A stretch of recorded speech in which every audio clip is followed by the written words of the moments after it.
Tidak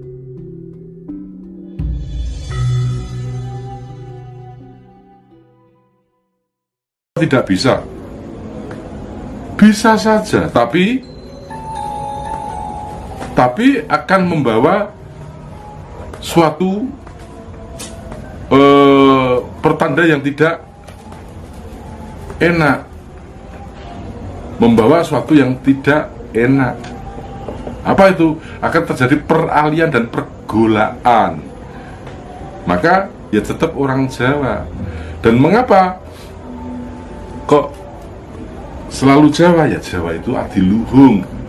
Jawa ini adalah bayangan surga. Gimana tidak bayangan surga? Jika kita mendengarkan dawuh-dawuh para ulama besar, para kiai, menyebutkan bahwasanya di surga itu segalanya serba ada, apa-apa tinggal ada. Nah, Indonesia, apa Pulau Jawa apa tidak seperti itu? Pulau Jawawut ini, bahkan batang kayu kamu lempar bisa kamu makan, menjadi sumber makan. Ayo, coba potong itu batang ketela, kamu lemparkan, akhirnya akan tumbuh, dan tumbuhan itu bisa kamu makan, bisa kamu nikmati. Segala sesuatu tersedia dengan sendirinya. Coba ikan di laut, ikan di kali itu sampean pernah nanem? Selalu ada, tersedia kan? Emas yang digali bertahun-tahun di salah satu pulau, tidak ada habisnya itu. Apa ada yang menanam? Bukankah itu segala serba ada? Inilah yang disebut surga. Tentang nikmatnya di surga itu dilayani beberapa bidadari. Bagi penjenengan yang sudah menikah, coba apa kurang bagaimana bidadari yang ada di rumah penjenengan? Bangun tidur sudah ada kopi, makan sudah disiapkan. Dan yang belum punya istri, ibunya itu bidadari-bidadari kita gitu. Nah, jadi jangan terlalu berpikir jauh. Jawa ki surga. No. Maka pertanyaan penjelasan sudah terjawab. Mengapa kok Jawa? Lah wong Jawa ki swargane donya kok. Apapun yang penjelasan kendak itu ada.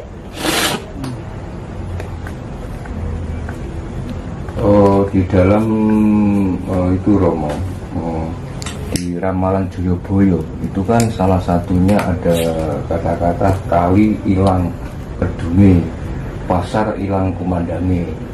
Nah itu maksudnya berikut. Ya sekarang gini, kalau itu nyata, jadi itu nyata. Sekarang kita menemukan kan saluran air, tapi di mana kita mendapatkan danaunya? Nggak ada. Danaunya sudah teruruk menjadi perumahan. Tinggal kali-kali untuk aliran agar air hujan tidak mambek atau tidak berhenti gitu aja, ya kan? Kali hilang kedungi, terus apa tadi pasar hilang kumandangi. Kalau dulu penjenengan monggo dimanapun penjenengan berada, pasti pada saat pasaran hari tertentu di situ ada penjual obat, penjual apa yang menawarkan dagangannya. Nah, sekarang gembrembyeng itu sudah hilang.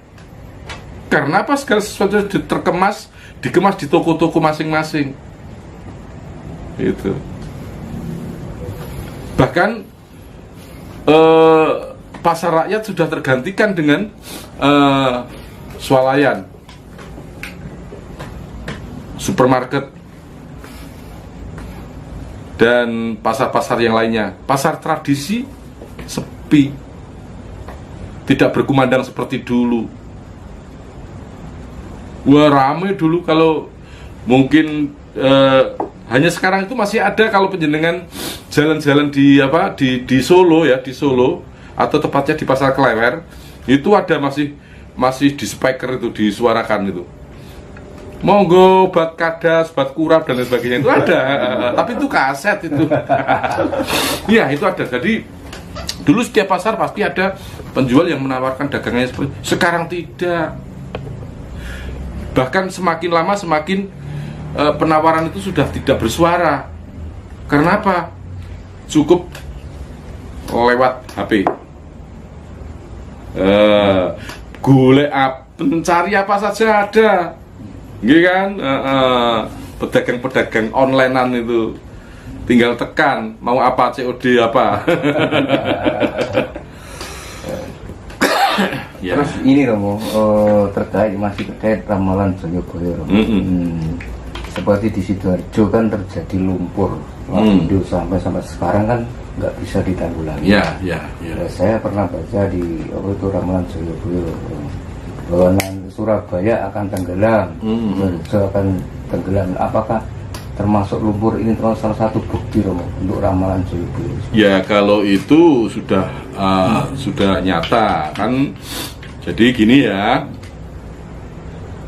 untuk lumpur lapindo itu kan daerah lumpur lapindo atau di wilayah Sidoarjo itu di desa apa itu yang namanya itu Porong ya, Porong. Nah, itu kan konon dulu dikenal dengan salah satu kerajaan Yawastino. Jadi di Porong itu dulu ada kerajaan besar bernama Yawastino. Ratunya bernama Darmokusumo Darmosarono. Dua bersaudara ini terah dari Parikesit. Konon ceritanya seperti itu. Nah, suatu saat si Sang Prabu Darmokusumo Darmosarono ini menikah dengan Dewi Pramesti dan Sukesi, putri daripada Sri Aji Joyoboyo. Itu. Nah, di saat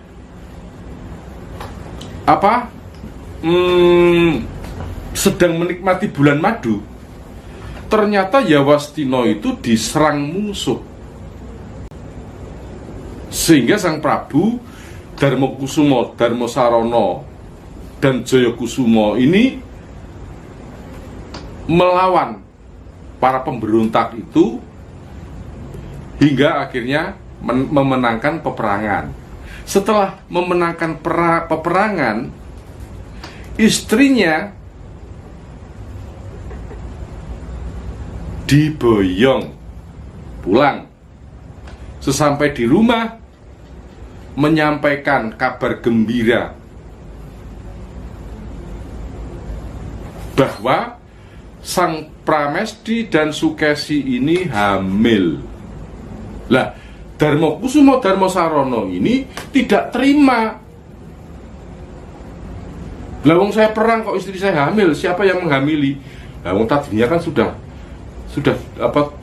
dikumpuli, ya otomatis hamil kan. Nah, karena terbakar api cemburu, Dewi Pramesti dan Sukesi dipulangkan. Itu.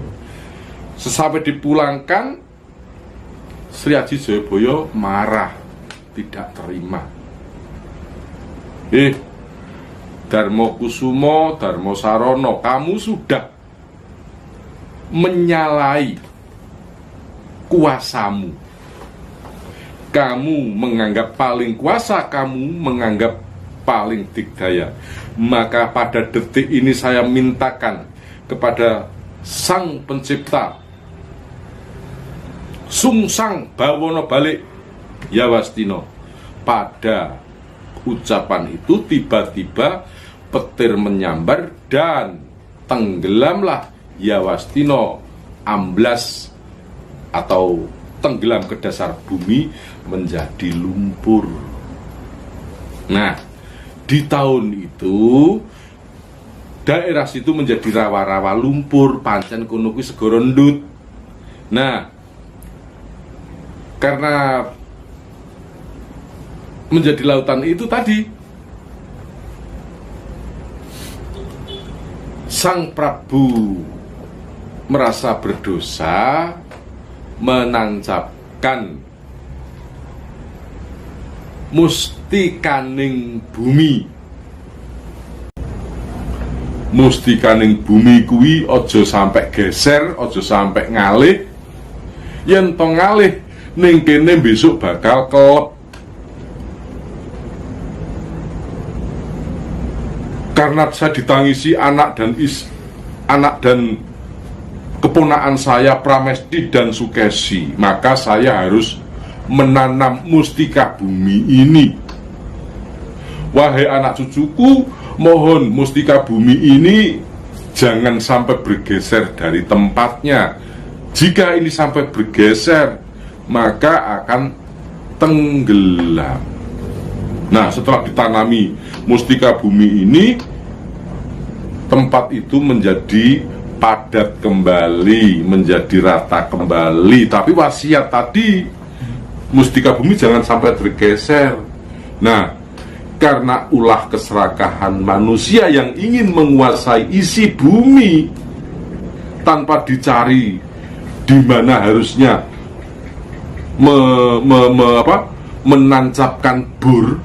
Nah, mungkin di situ letak sumbu atau tempatnya mustika bumi tertanam, kenabur, geser, nyembur, kelep malian. Jadi kalau gitu nggak bisa ditanggulangi loh. Kalau itu sudah merupakan sabda atau karma. Ya, semoga saja itu lambat laun lumpur-lumpur itu akan mengendap, mengeras dan bisa ditempati kembali. Tapi jika sudah ditempati kembali, ayo toh direksa bumi ini. Dan ini juga merupakan peringatan keras pada para penguasa. Artinya penguasa bukan hanya penguasa kerajaan, bukan hanya penguasa negara, bukan hanya penguasa wilayah, tapi juga penguasa modal. Khususnya penguasa modal. Jangan mentang-mentang duit-duit akeh terus ngongkon iki